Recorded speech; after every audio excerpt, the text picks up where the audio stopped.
Hey friends, it's Jo with Relax Rhetoric. Today I thought I would talk about Math Maps, which is Classical Conversations in-house math program that they developed, and how I like it as compared to The Good and the Beautiful, which is I have used almost exclusively up until Math Maps was available for all of my kids last year. So join me and we'll talk about all the different options that you have as far as math goes. So I only started Math Maps last year. 2 years ago, it was available for 2 of my kids, and I decided I was going to hold off. It's not mandatory for any of my children yet, and it won't be mandatory until my oldest starts challenge, not this year, but the year after. So Math Maps is not mandatory for any of my kids, so I was gradually jumping into this. I went ahead and decided last year I was going to buy all of the curriculum for all 3 of my kids and go ahead and jump in.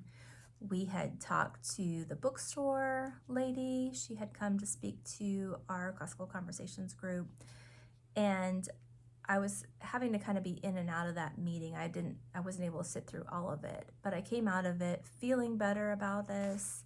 I had looked at it when we were at Practicum, wasn't a huge fan. It's not very pretty to look at. It's not entirely engaging.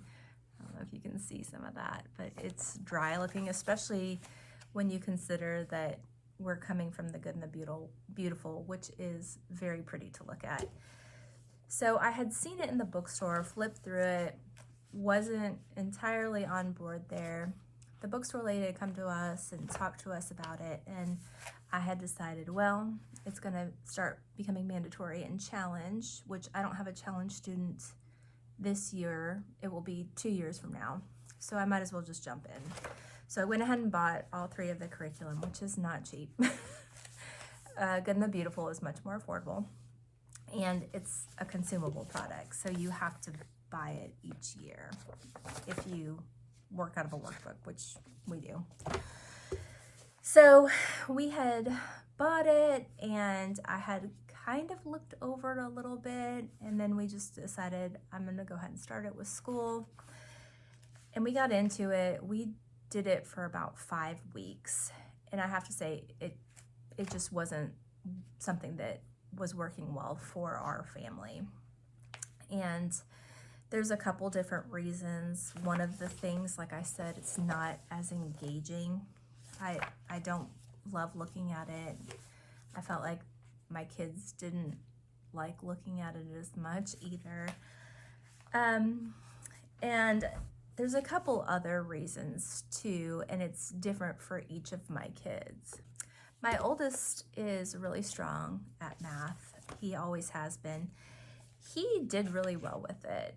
A lot of it was him looking through the different sections and kind of figuring it out. They want them to kind of work it out, figure out what they're getting at and what you don't understand, going to the answers page and using it as copy work. That is encouraged. It's kind of a new thing for me, but I know that that's a very classical model, giving them the answers, not having them struggle through it, and that eventually the concept will come to them through the copy work and still continuing to figure things out. He did pretty well with it. He doesn't really mind copy work, and like I said, math is kind of a good subject for him. So he was able to deduce a lot of it, and what he didn't, he just looked at the answers and moved on. So if it was just him, I would say we would be okay. My middle child and my youngest ended up sitting at the table doing theirs pretty much together. My youngest, for reference, was in digits. My middle child is in integers. So they're not terribly far off. So with them doing it at the table together, we were able to figure out what they were trying to teach.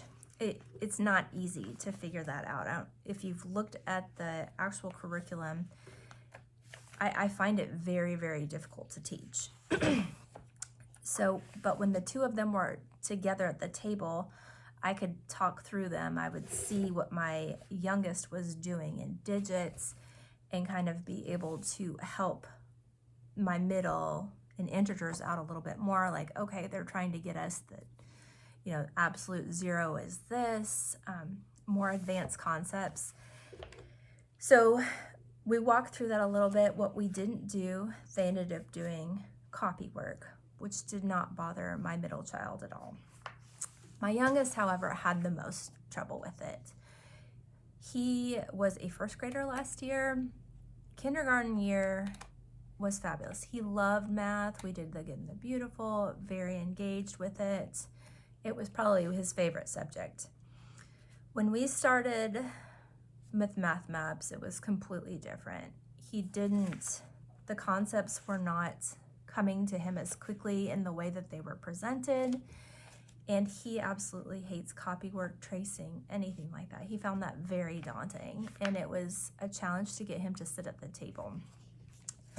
So about halfway through, I decided that I couldn't do half with one curriculum, half with the other.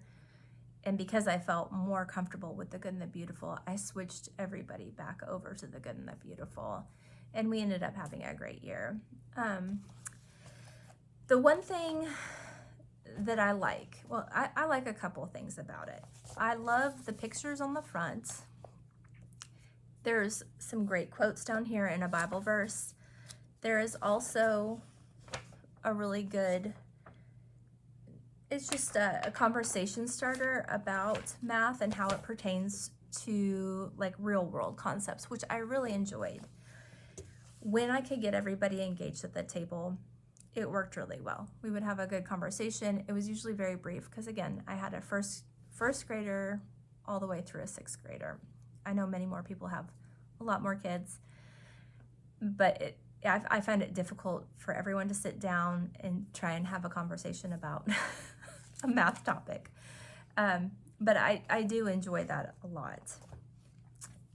I also like that the answers were readily available to them. I do find that that's helpful, especially for my oldest, so he doesn't get bogged down with something and come back to it. Instead, he was able to just go ahead and finish everything the way that he wanted to.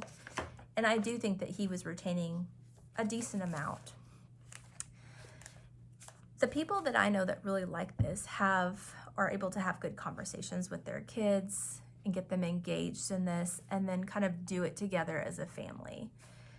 It just wasn't working for our family and doing that way. I was concerned that the two youngest kids were not getting the basic concepts that I felt were really important. Time, money. It is covered in there kind of in an obscure way, in my opinion. So we switched over to the Good and the Beautiful, and we didn't look back. So overall, would I recommend Math Maps? Not for the younger grades. I haven't found it to be super helpful. What do I plan doing forward? Because it will eventually be required work for, they're going to start requiring it for the younger grades. I don't know when, but it will be required in Challenge by the time my kiddo gets there.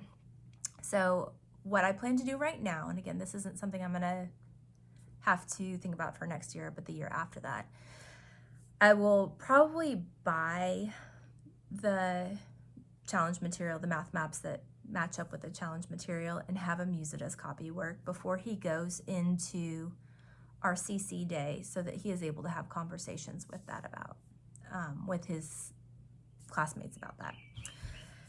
So, and I might eventually bridge them into the Math Maps in the Challenge years, but for now, I like the Good and the Beautiful. I really like the teacher on there and the Good and the Beautiful, so I don't have any plans to switch my other two anytime soon. And I love that Classical Conversations gave us that option for choosing our own math curriculum. That was one of the reasons why I was really drawn to it. So I'm not entirely thrilled that they are eventually going to start requiring it.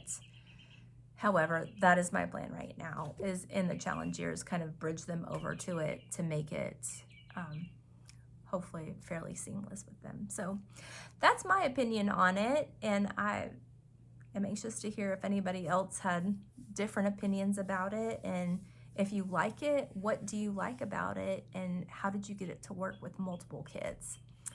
Thanks for watching, and until next time.